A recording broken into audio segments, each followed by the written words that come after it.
Операция жасағаннан кейін өлім туралы көп ойлап кеттім. Балаларымды көрмей қалудан қорқамын. Ондай ойдан қалай арылуға болады дейді.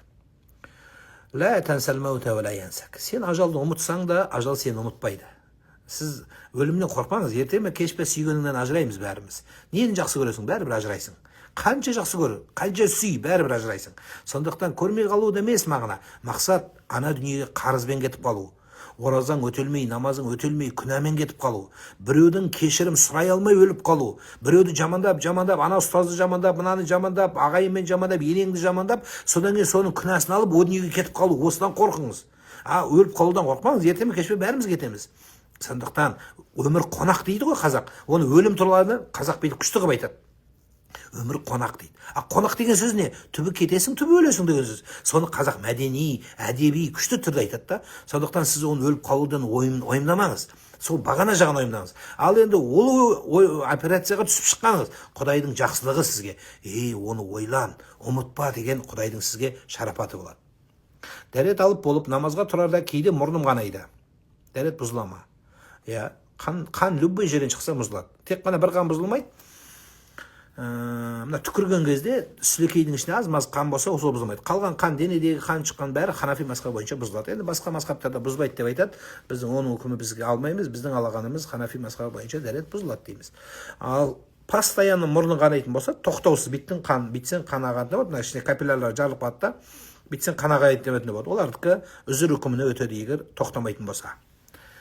Ораза келе жатыр ғой. Аға, қарызым бар еді. Сәл қарызымды өтемей ұстап кетсем бола ма? Болады. Сол қарызымды өтемей болады. Түскен балалардың кіндігі түсіп қалса, не істейміз? Тастай саласың, көміп тастайсың, жақсы болады.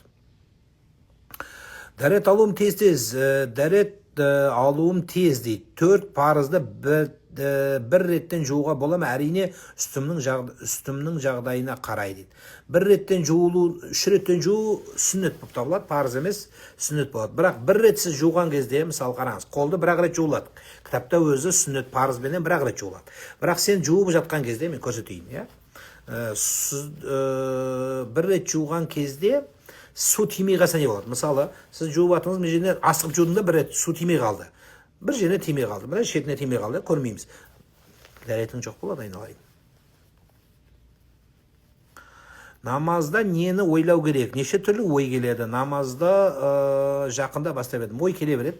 Намазда ой жан-жаққа кетсе, намазың дұрыс деген сөз. Шайтан ойыңды бұзып жатыр, сенімен соғысып жатыр. Шайтан неше түрлін салып жатыр. Школда кімді жақсы көргенсің жаңа? Кім еді бір? Сандуғаш деген қызды. Сол сандуғаш келеді. Содан кейін барып анау Сәуле деген қыз бар еді, ол келеді. Ана достар келеді, таяқ жеген Марат қарлығы келе береді ойға. Бұған мән бермейсіз. Оқи бересіз намазыңызда. Бұл, значит, бәрі дұрыс деген сөз. Ал енді сол ойды азайту үшін не істеу керек? Ол ойды азайту үшін ең соңғы намаз деп оқыңыз. Пластическая операция это грех. Но то, что было, уже прошло. Давайте мы не будем жить прошлым.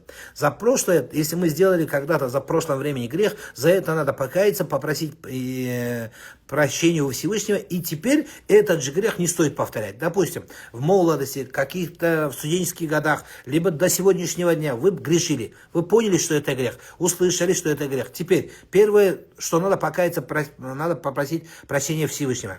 Если это было относительно греха только Всевышнего. Если посередине у вас был пострадавший человек, то есть вы своровали, кого-то сильно обидели, соответственно, вы должны будете попросить извинения у того человека, которому вы причинили вред. Это второе. Третье, вы не должны повторять этот грех. И четвертое добавляют наши ученые и говорят, что самое лучшее, когда человек находит лучших друзей. То есть тех людей в жизни этого человека должно прийти изменение. Понимаете? Человек должен измениться. И это показывает, что у него тауба, то есть его покаяние было принято Всевышним. Оразаның ауыз кезінде фитнеске баруға бола ма дейді.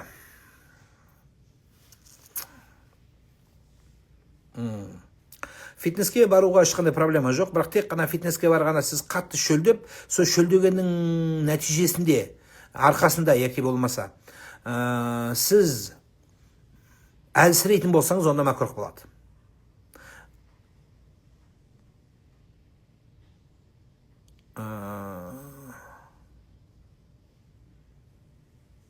Шах деген сөз дұрыс емес деген шахмардан бола береді. Жақсы ат, күшті ат, қоя беріңіз.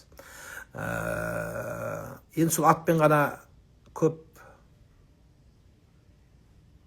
қалып қалмаңыз, құлшылыққа келіңіз, жақсы келіңіз. Намаз оқып жатқан жандармен бірге тұрып қайталау қаншалықты дұрыс? Сөздерін айтпай-ақ кешірім сұрадым дейді. Жақсы, үйренесіз. Әсіресе балалар тұрып алады ғой, артына тұрып. Сол жақсы, балалар тұрғызу керек. Балалар дәреті болмай қалады, кейде кішкентай 3-4 жаста бала, ойбай дәретке қуып қинамаңыз. Кішкентай бала сөйтіп үйренеді.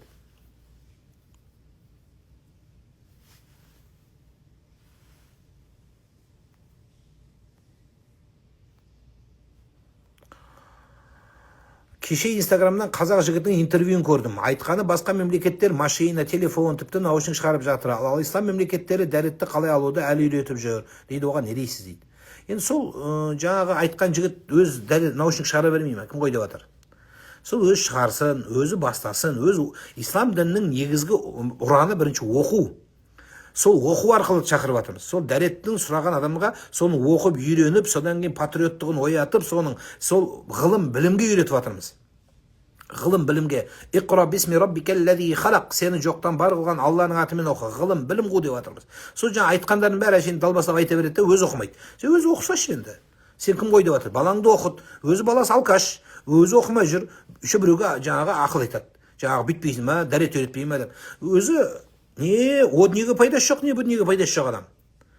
Не тірге пайдасы жоқ, не өлгенге пайдасы жоқ. Өліп қалса, әкесі өмірінде бір-ақ рет өледі, сол өліп қалған әкесіне өз Құран оқи алмайды.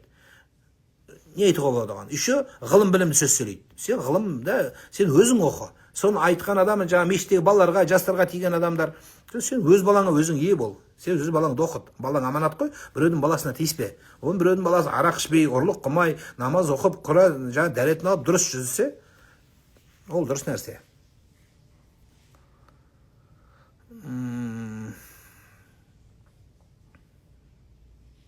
Кішкентай баламен намазды қалай оқиды? Көтеріп алып оқи береді. Көтеріп оқи береді. Ұлдарым намаз үйреніп жүрген еді, енді оқымай жүр, қалай болады?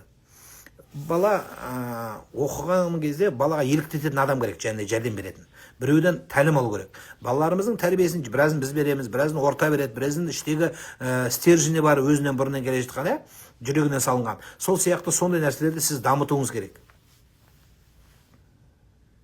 Америкаға қалай барып қайттыңыз? Уалейкум ассалам рахматуллахи. Жақсы барып қайттық. Альхамдулилля, биылғы өте бір көп жаңалықтар болды. Енді бұйырса, осы бір жылдың ішінде оны реттестіреміз. Көзге блефаропластика жасау күнә ме? Жоқ, күнә болмайды, егер қажеттік болса. Қазір мен жоқ деген жерімнен қиып алып тастамаңыздар видеоны. Мына медициналық қажеттік болған кезде жасауға болады. Ешқандай жоқ. Мысалы, кейбір адамдар болады, мына шрам болады, сол шрамды тамақ ішуіңе, тамақ шайнауыңа, мына көруіңе, мына блефаропластика деген мына үстіңгі терінің төмен түсуі, кәріліктің себебімен көбінесе, екіміз ауру себебімен. Сонда мына көруге, егер көзді бейте беретін болса, онда мынаны істеткен дұрыс. Медициналық рекомендация болу керек. Күйеуіммен көп ұрсып қалам, ол маған лағынет айтады дейді. Астағфирулла. Құдай қосқан жарына лағынет айтқан адамға қандай сөз айтуға болады? Бірақ сізден де бар шығар енді. Разрешается ли прервать пост во время отпуска за границей? Да, конечно. Если человек... Всевышний нас очень любит, поэтому он нас создал любя. И знает все наши изъяны. Как родители